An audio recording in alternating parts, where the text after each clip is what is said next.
Hey everyone. Typically I just start my stream and I talk about topics that are happening right now and I try to cover them as best as I can, but so much more information about the execution came out that I just figured it wouldn't be fair to just turn yesterday's segment into a single video without the additional information. So the victim is a VA nurse named Alex Pretti. He was 37, worked in the ICU at the Minneapolis VA healthcare system and had assisted on scientific research. He tried to intervene when a woman got targeted by an ICE agent, and he did have a gun, which is something that JD Vance and the DHS are focusing on, that he had a gun, but he is also licensed, like he has a permit to carry a gun.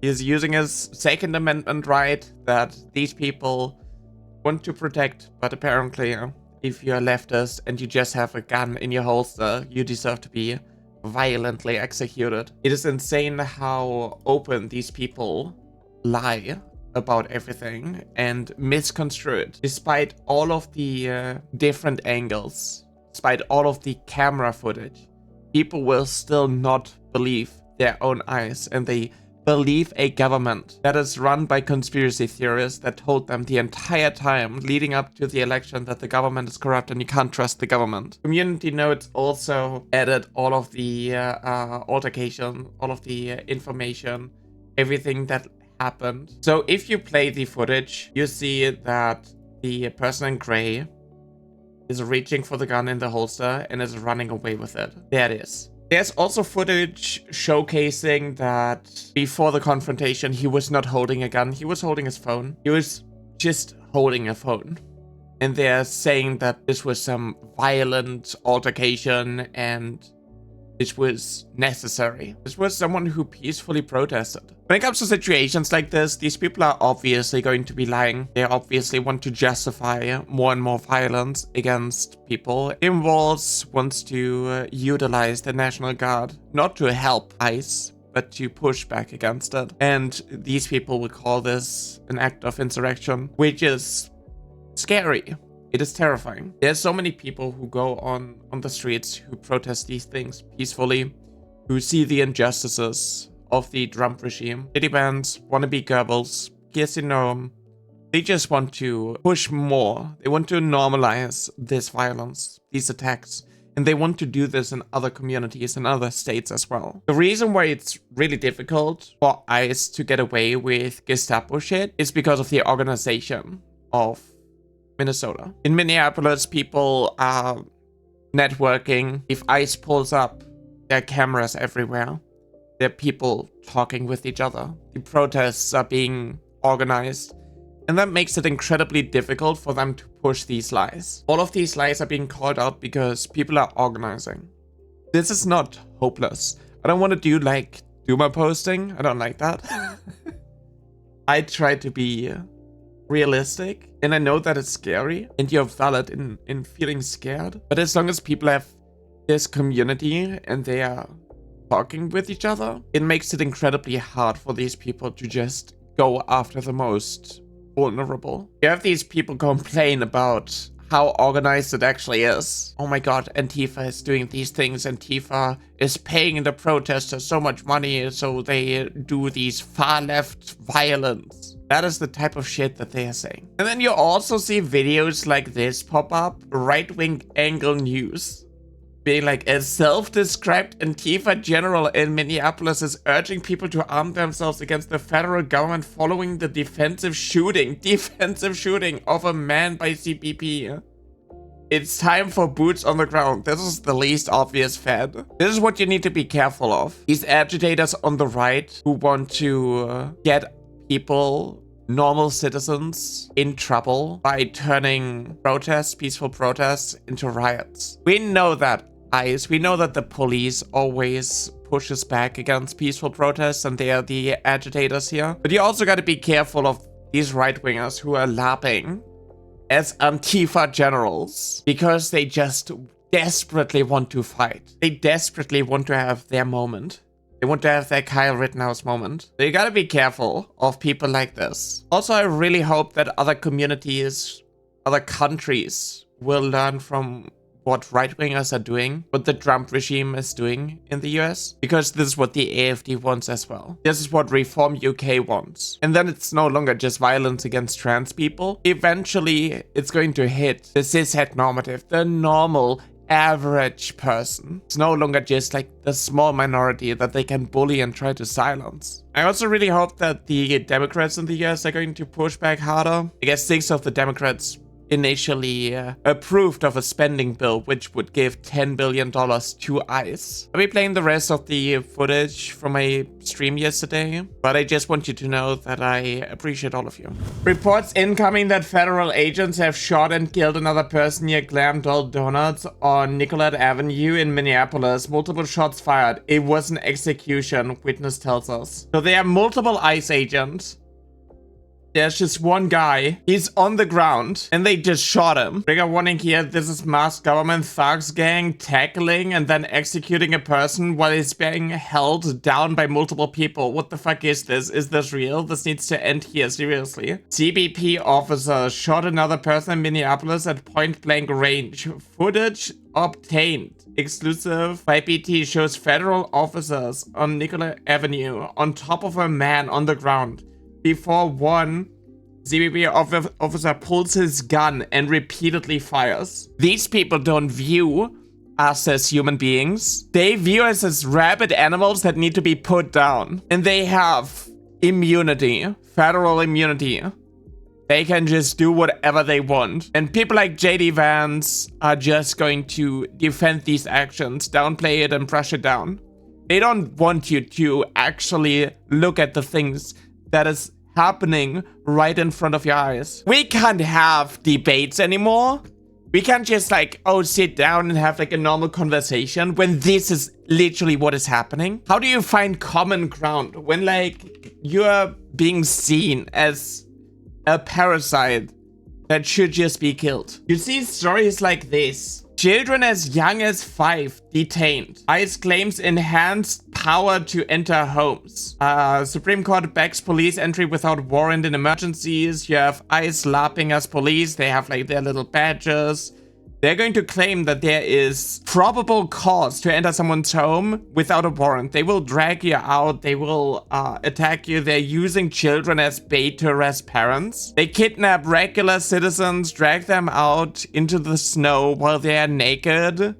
And then it's like, oops, got the wrong guy. And then you have this loser, this absolute freak being like, actually, it was okay, and we were just targeting a 5-year-old that was lost, and actually we did like a really good thing. He blamed the left for ICE violence and called the 5-year-old's father an illegal alien, even though he's lawfully applying for asylum. There's a reason so many people are protesting things. These are peaceful protests, and then ICE is obviously escalating this stuff. The police is escalating these things by throwing tear gas at people or, you know, having their water streams. We saw that in Davos in Switzerland when people were protesting Trump, literal murders employed by the government, and we are seen as the bad guys. Yeah. Trans people are the problem. It's trans people. Trans people are the problem. ICE have targeted off-duty police officers. The cops do not like ICE. Yeah. Oh, why can't you have just like a debate? Why can't we just talk things out? Why can't we like agree to disagree? Oh, trans people are the problem. It's not like the insane violence. It's not like all of these attacks. No. Democrats be like, let's increase ICE training budget. Yeah, they don't even have background checks.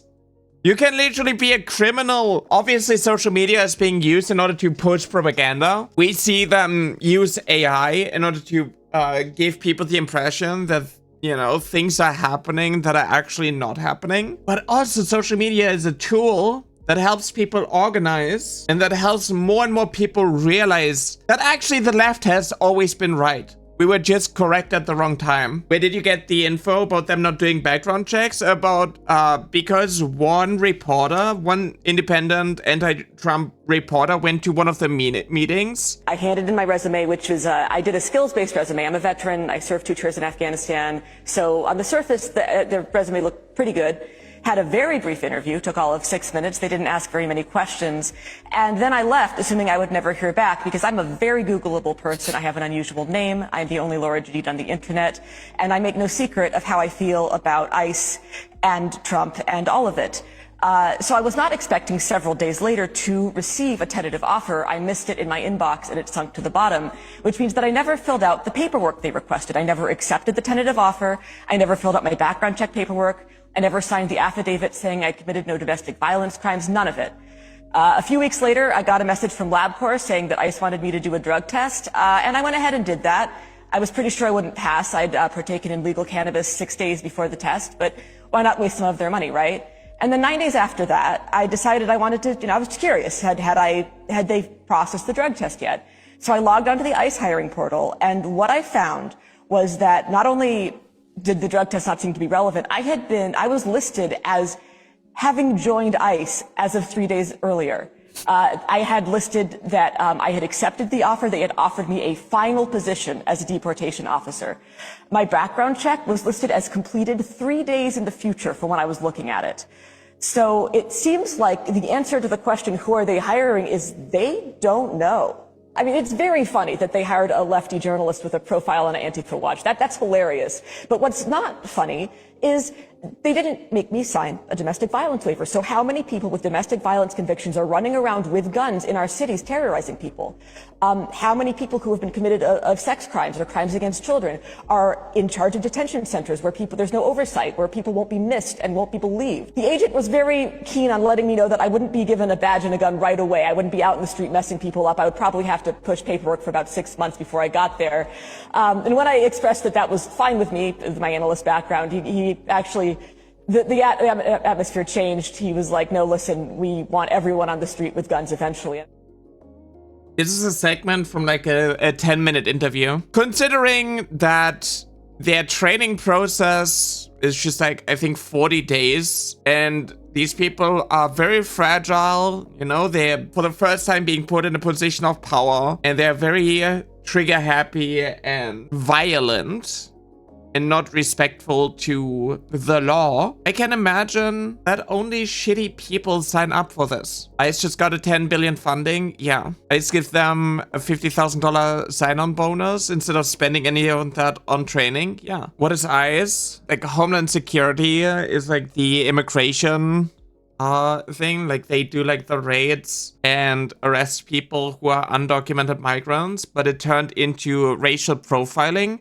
And attacking anyone, like they're lapping as police, they're not actually police. And it's just people, it's just thugs. They pull up like the mafia, they rip open the doors, they wrestle people to the ground and then shoot them at point blank range. They arrest people based on vibes, I guess. Even if they're teens, even if they're children. They lock them away without due process. They torture them. They are the new secret police. They're not that secret. I feel like they're very like out in the open. They sexually assault women as well. Yeah, all of them are abusers. They're secret because they wear masks. That's why they gotta be revealed. They need to be held accountable for the things that they are doing, for the crimes that they are committing. They're more anonymous than they are secret. Aren't there like leaks, ICE leaks and so on that reveal a bunch of data about these people? There was a website that got taken down called the ICE Files. They're effectively the secret police. Yeah, they are the Gestapo. Yes. Remember when people said that people like me were fear-mongering because we saw the similarities between Nazi Germany and the US? Do you remember when I had to ban people because they said that by me comparing Trump to Hitler and saying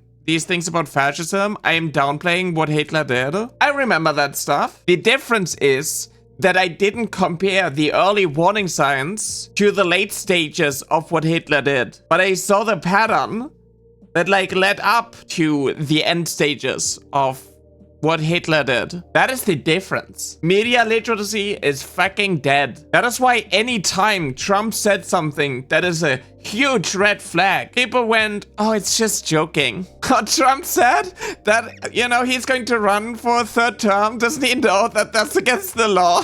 He's such a jokester. Every time there's like a marginalized group, you see the warning signs, you see the violence that is happening against your community, and people just say you're fear-mongering, you're blowing things way out of proportion, you're misrepresenting all of these things. They haven't locked you in camps yet. They're just constantly calling you mentally ill, while also saying that they want to open the asylums again. They talk about Trump derangement syndrome and how that is actually a mental illness, while also talking about wanting the asylums back and talking about people, you know, as if they are rabid animals who need to be put down. But I'm just fear-mongering. These people are just joking. Trump literally said, if you vote for me, you will never have elections ever again. Do you think you're going to have a midterms? You think it's going to be a fair election if there are going to be midterms? When all of the people who talk about trans rights are being, you know, removed from databases because they are domestic terrorists. What about all of the people that are